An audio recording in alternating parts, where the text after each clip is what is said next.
Olá, sejam muito bem-vindos a mais uma aula aqui na nossa TV Araxá Educa. Eu sou a Dayana, professora de língua portuguesa.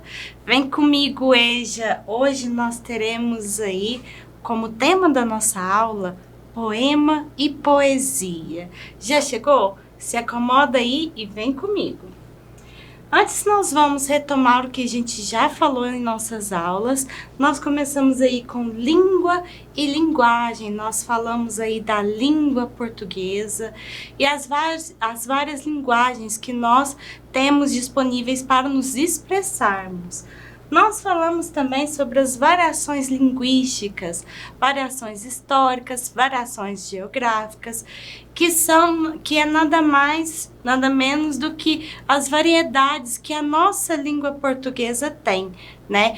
Sobre a variação geográfica, lembra que vimos que mandioca tem um nome aqui e ela tem outro nome em outra região do Brasil, que é macaxeira, aipim, certo? Nós vimos também sobre linguagem verbal, que é quando é algo ou escrito ou falado. Nós vimos também a linguagem não verbal, que é somente imagens, cores e sons. Nós podemos ter também a linguagem verbal junto da não verbal, beleza? Então vamos prosseguir.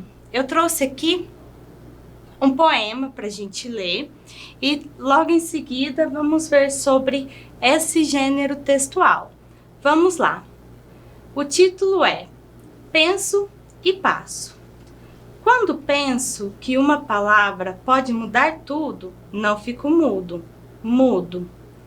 Quando penso que um passo descobre um mundo, não paro, passo. E assim que passo e mudo, um novo mundo nasce na palavra que penso. Alice Ruiz. Eu trouxe aqui sobre a autora Alice Ruiz. Ela nasceu em 1946 em Curitiba, no Paraná, no sul do Brasil. Ela começou a escrever contos aos 9 anos de idade e aos 16 começou a escrever seus primeiros versos. Durante muitos anos, divulgou seus poemas apenas em revistas e jornais. Publicou seu primeiro livro aos 34 anos de idade. Compõe letras desde os 26 e chegou a lançar seu primeiro CD em 2005, com o nome de Paralelas, em parceria com a Alzira Espíndola, pela Duncan Discos, com as participações especialíssimas de Zélia Duncan e Arnaldo Antunes. Esse poema que nós acabamos de ler, inclusive, foi gravado também. É uma linda canção. Então, sobre o poema, né, a estrutura, o que é esse gênero, né? Qual que é a forma do gênero? É um gênero literário e ele é composto por versos, né, que é cada linha do poema. E eles podem se agrupar em estrofes, que é cada conjunto de versos. E ele pode conter rima ou não. Nem sempre o poema traz rimas. Nós vamos analisar novamente, vou mostrar para vocês aqui como que nós analisamos a questão de versificação.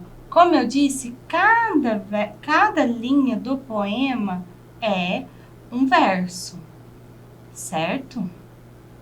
Cada linha é um verso. E cada conjunto de versos é uma estrofe. Compreendido? Então, cada linha nós chamamos de verso. E cada conjunto de versos chamamos de estrofe. Analisando esse poema que nós lemos, aparece nele a palavra mudo 2 vezes lá na primeira estrofe. Vamos ler novamente, ó. Quando penso que uma palavra pode mudar tudo, não fico mudo. Aí ele termina a estrofe com mudo. E ainda analisando o poema, nós temos aqui a palavra mudo e ele aparece 2 vezes na primeira estrofe. Primeiro ele aparece no quarto verso e depois lá no quinto verso. Vamos ver. Ó, quando penso que uma palavra pode mudar tudo, não fico mudo. Mudo. E essa palavra mudo, ela tem o mesmo sentido nos dois versos? Vamos analisar juntos? A letra A está dizendo, a primeira palavra mudo, lá no quarto verso, ela tem o sentido de transformar e lá no quinto também tem o sentido de transformar? Não, são sentidos diferentes, concordam comigo? Letra B, está escrito que a primeira palavra mudo, lá no quarto verso, tem sentido de deficiência na fala e tem sentido de silencioso lá no quinto verso? Também não. A letra C, o primeiro sentido, lá no quarto verso, tem sentido de calado e no quinto de silencioso? Também não. Então, a nossa opção correta é a letra D, que lá no quarto verso ele tem o sentido de calado, né, de mudo, e de mudar, de mudança. Compreendido? Eu trouxe aqui um outro texto para a gente fazer um comparativo entre o que é um poema, a estrutura de um poema, e o que é um texto em prosa, que é um texto corrido. Vamos ler juntos?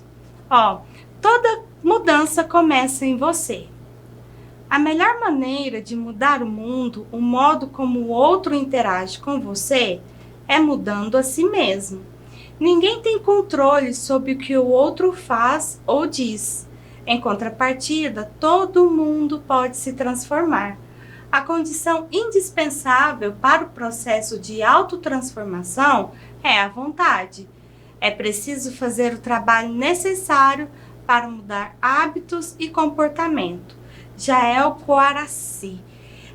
Percebam então que a estrutura de um texto, um poema, um gênero poema, é diferente de um texto em prosa, que é um texto corrido. E poema e poesia? Existe diferença, professora, entre poema e poesia? Existe sim, e não é a mesma coisa. Vamos ver? Olha só, o poema é o texto literário formado por versos. Como falei anteriormente, eu não mostrei os versos, as estrofes.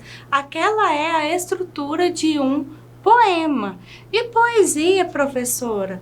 A poesia, ela é a produção artística que vai provocar emoções. Ou seja, ela não está apenas em um poema. Ela pode estar em uma música, em um texto, em várias representações artísticas pode ter poesia, que é o que vai causar emoção, certo? Essa é a diferença. Então, o poema é aquele texto em versos e estrofes, pode ter rima, pode não ter, e a poesia é o que vai causar o sentido, certo? Continuando. Vejam bem, ó, a poesia como uma forma de arte é anterior à escrita, pois os primeiros poemas são datados de antes de Cristo, porque eles utilizavam esse estilo de poema, de fala, para facilitar na memorização, certo? E quando iam proferir, eles já tinham memorizado. E realmente, quando se lê um poema, é mais fácil memorizar do que um texto em prosa. Concordam comigo?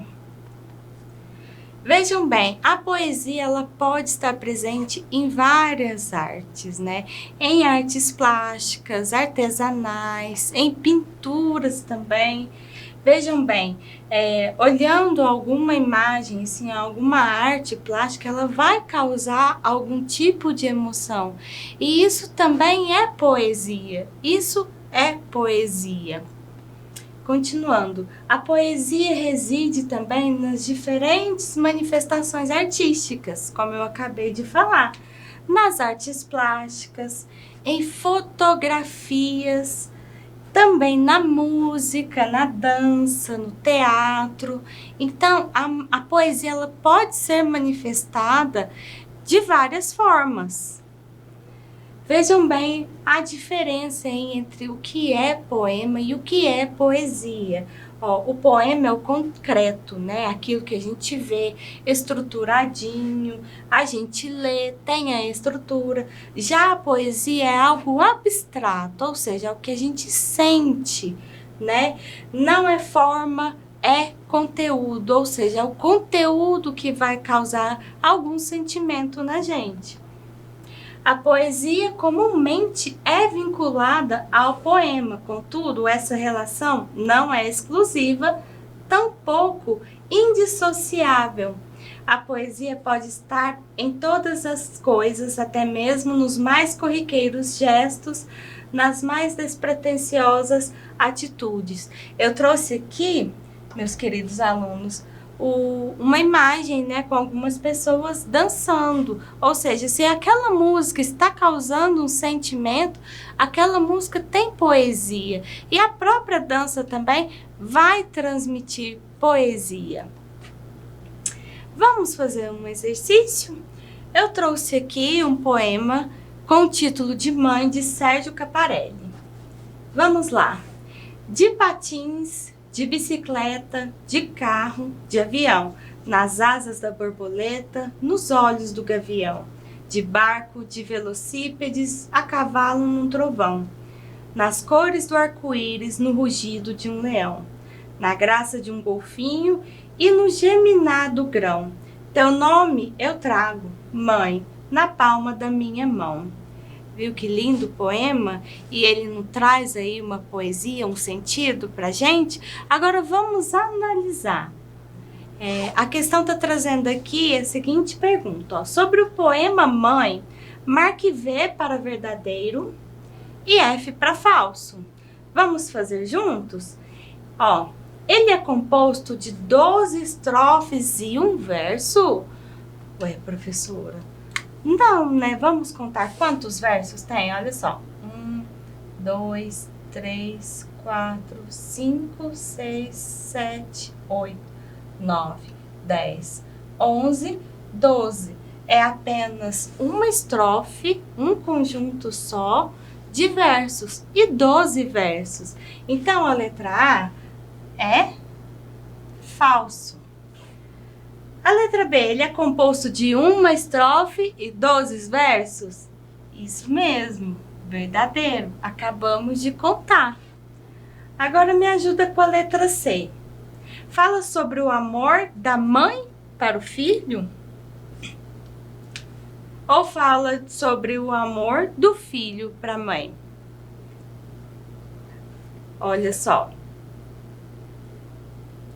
É do filho para a mãe. Então, a letra C é o falso e a letra D, verdadeiro. Certo? Essa foi a nossa aula de hoje. Eu espero vocês na nossa próxima aula.